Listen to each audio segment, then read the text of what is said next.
I got some bootleg Pokemon cards at a dollar store by me, so let's take a look at these Breakpoint bootlegs.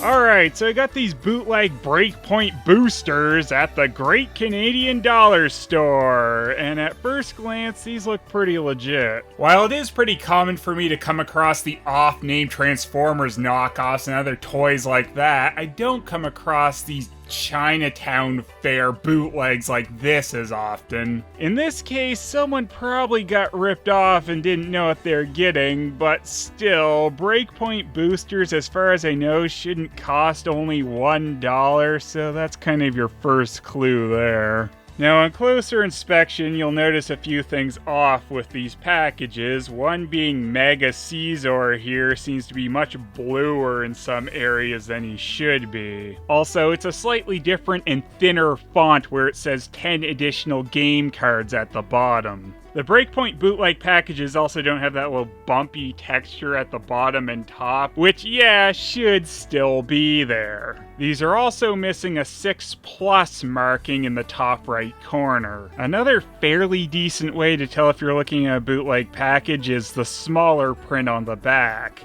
As far as I know, all the legit packages should look much clearer than this. But the text on some of these is much clearer than others, so that's not 100% consistent. And I'm fairly certain we won't be finding a code card for the online game in these. But yeah, I don't know what's in these silly things yet, so let's find out. We'll open this shiny Mega Gyarados here first. Hopefully we get one of those. I bet it'll be worth a lot on the bootleg scene. Oh shit, guys. That's actually kind of cool to me pulling this stupid foil Zapdos in this bootleg package here, because in my first package of base set Pokemon cards, I got the Zapdos card. In fact, it was this one right here. These two cards are worth exactly the same. So yeah, of course the first card we pull from a Breakpoint pack isn't even from Breakpoint, but this is Roaring Skies Zapdos, and yeah, I don't think any foil should kind of look like that. I guess this is supposed to be a reverse holo, but still you can see the holo foil pattern bleeding into the artwork here. Also, you can see some odd scrape lines, I guess, going across the picture. So even though our Zapdos was from Roaring Skies, all the other cards in this pack are from Fates Collide. So we got Servine, Lucario, Jigglypuff, Kabutops, Marowak, White Curium, Burmy, Omastar, and Fairy Garden. Well, some of these cards just make it so tough to tell that there's something wrong. Okay, so Servine here's got an ability, Serpentine Strangle. As often as you like during your turn, before your attack, you may move one damage counter from one of your Wormadam to another of your Pokemon. Well, that doesn't quite seem right. Oh, what a shock. That is not what Serpentine Strangle usually does. It'd be pretty odd if this ability assumed I had that other Pokemon in play. Some of these cards are a little less blatant with the things wrong on them, like White Curium. On the regular card, it has the symbol for fire energy, where the bootleg just says fire energy. Also, for some reason, they gave it the common symbol when it should be a rare. And it should also be a holo. They also did the same thing with that foil Zapdos I got as well. Alright, so which one of these is real and which one of these is fake?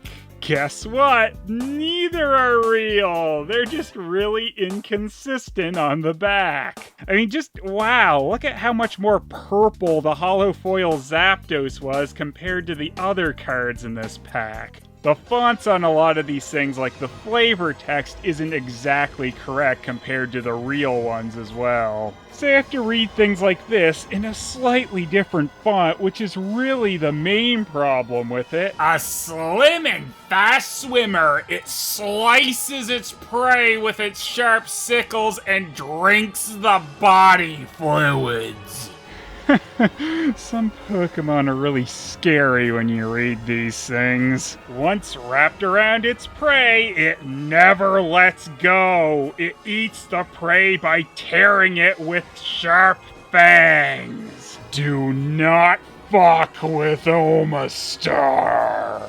Alright, let's see what's in another pack. And oh yeah, shiny Wormpole. I guess not shiny. Hollow Wormpole. It's not shiny. That'd take me like 8,000 or so tries to get a shiny. This is the hollow foil common everybody wants, with its diamond pattern, so you know it's real. So I guess just all our hollows in these packs will be from Roaring Skies, and then the rest of the cards will be from Fates Collide. So yeah, we also got Ranculus, Duosion, Solosis, Gothita, that's probably not how you say that one, people will be mad, Grumpig, Snubble, Cottony, Whimsicott, ooh, Meowth.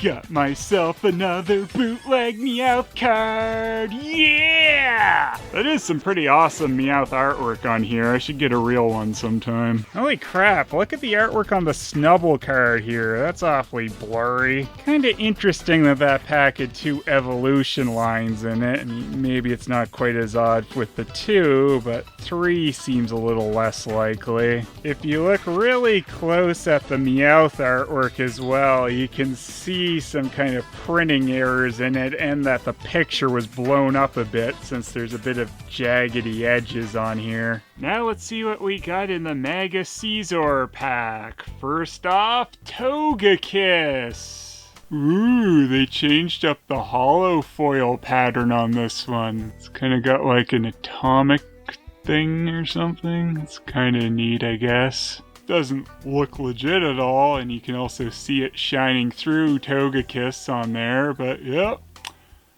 kinda neat. Ooh, I'm not real!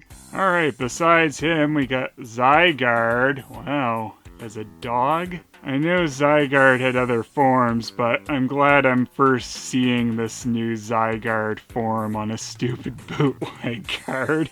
Alright, cool. And Zygarde's only an uncommon regular. I guess, whatever. Carbink with some nice printing errors there. That's cool. Stupid Carbink. Carbink again. Someone's yelling at me that it's not pronounced Carbink probably, but I'm gonna keep saying Carbink.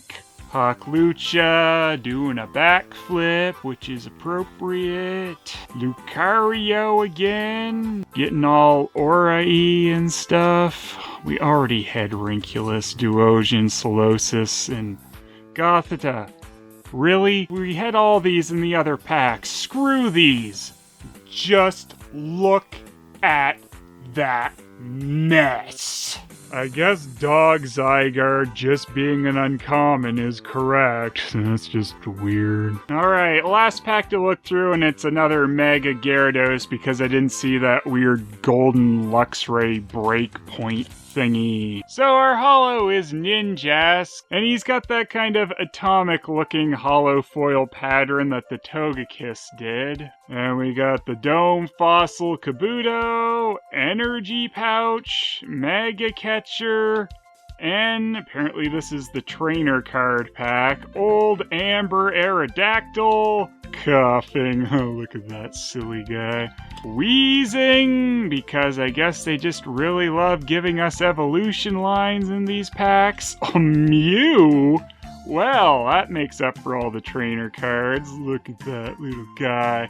He knows he's a big jerk who you couldn't catch legitimately until you did a glitch in the first game.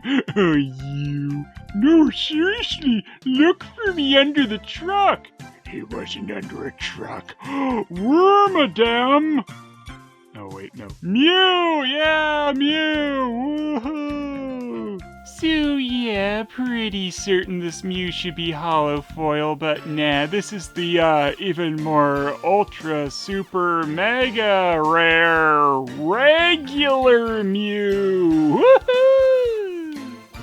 I mean, if you had to say one is better, I think we can all agree that it's stupid bootleg regular Mew. So yeah, the card ordering in these bootleg packs is outstanding considering I just got all these trainer cards in one pack and then only one other trainer card in the other 3 packs. And now you can all be super jealous of my ultra rare hollow foils, especially Wormpole, but especially Ninjask.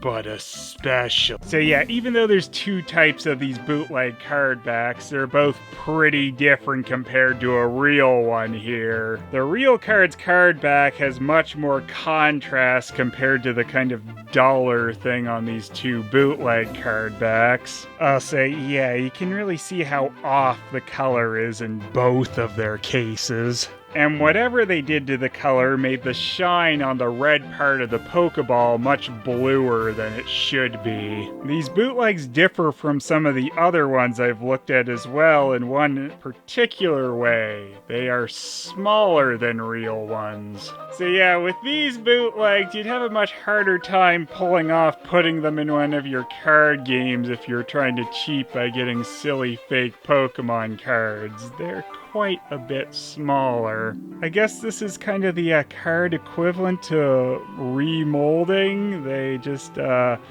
no, there's no reason this should happen with cards. They just suck. Since these Breakpoint bootlegs are showing up in some places you might not expect, this is another kind of cautionary episode, and those were the differences to look for if you're trying to avoid these stupid things. Much like the packages, these cards look pretty legit on first glance, but on further inspection, there are a lot of issues. There are printing mishaps all over the place, and apparently in some cases they had scaling issues with the card's pictures that they stole, resulting in pixelation. The hollow foils are just foiled across the whole card and don't really resemble anything real. And in some cases, they decide to make hollow foil cards regular. The card backs are way off from a real one, but I can give these cards that they aren't too flimsy. While a lot of minor details like fonts are different, there are also some bigger ones on a few cards, like ability and rarity symbols being incorrect. The most notable thing, though, of course, is that they are smaller than real Pokemon cards. Hell, they're even smaller than most bootleg Pokemon cards. Even my old ridiculous ones like Plant-type Mewtwo were better than these.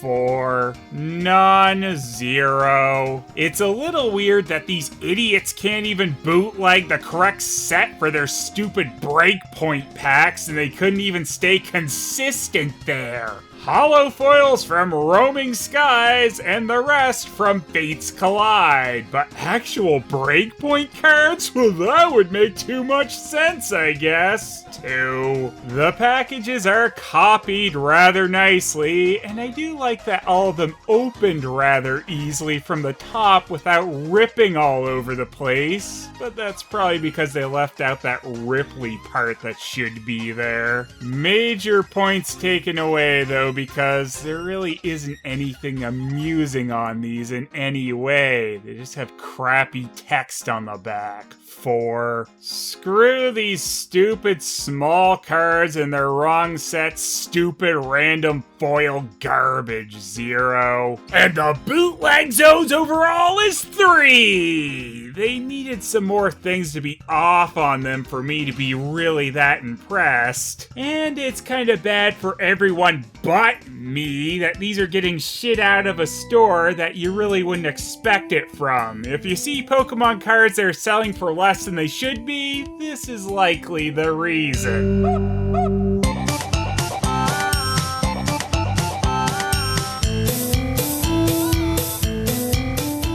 These Breakpoint bootlegs also let me down extremely. Like, the Servine was the second one I thought, so I thought, oh, there's gonna be a bunch with the wrong abilities, and then this was the only one? Damn you! Oh well, Mew makes everything better. Also Meowth.